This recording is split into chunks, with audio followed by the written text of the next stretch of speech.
یہ یاد رکھیے گا کہ اسلام امن کا دین ہے، اسلام محبت کا دین ہے، اسلام ہمیشہ صلح کو خیر کہتا ہے۔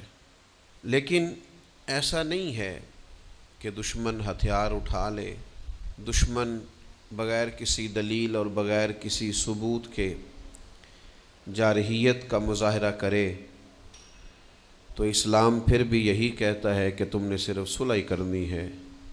بلکہ اللہ کریم نے سورہ بقرہ کی آیت نمبر 190 میں ارشاد فرمایا وَقَاتِلُوا فِي سَبِيلِ اللَّهِ الَّذِينَ يُقَاتِلُونَكُمْ، اللہ کے رستے میں ان لوگوں سے لڑو جو تمہارے ساتھ لڑتے ہیں۔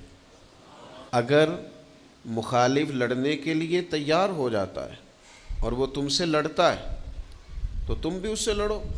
ہاں، اسلام چونکہ بہت ساری اخلاقی پابندیوں کی بات کرتا ہے، اسلام کسی وحشیانہ لڑائی کا قائل نہیں ہے، اسلام نہتے لوگوں پر چڑھ دوڑنے کا قائل نہیں ہے، اسلام عورتوں بچوں کو قتل کرنے کا قائل نہیں ہے، جو ہتھیار نہ اٹھائیں، جو بوڑھے ہوں، جو ضعیف ہوں، ان سے جنگ کرنے کا قائل نہیں ہے، اور اسلام وہ دین ہے جو دین حسن ہے۔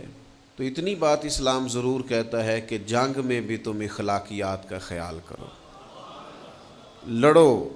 وَقَاتِلُوا فِي سَبِيلِ اللَّهِ الَّذِينَ يُقَاتِلُونَكُمْ، اللہ کے رستے میں ان لوگوں سے لڑو جو تم سے لڑتے ہیں۔ وَلَا تَعْتَدُوا، لیکن حد سے نہ بڑھو، کوئی زیادتی نہ کرو۔ إِنَّ اللَّهَ لَا يُحِبُّ الْمُعْتَدِينَ، بے شک اللہ حد سے بڑھنے والوں کو پسند نہیں کرتا۔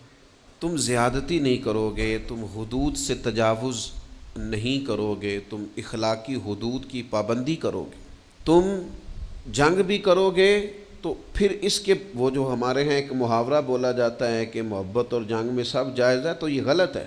سب جائز کہا ہے؟ جنگ کے موقع پہ بھی کہا وَلَا تَعْتَدُوا، حد سے تجاوز نہ کرو۔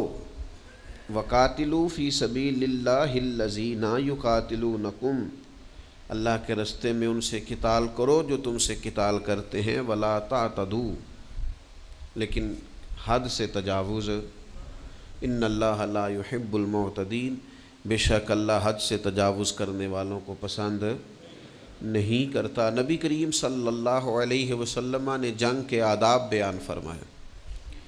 حضور علیہ السلام نے فرمایا جب تم جنگ کے لیے جاؤ گے تو تم فصلوں کو برباد نہیں کرو گے، درختوں کو نہیں کاٹو گے، بچوں، عورتوں اور بوڑھوں کو نہیں مارو گے، اور جو تمہارے خلاف ہتھیار نہ اٹھائے تم اس پر ہتھیار نہیں اٹھاؤ۔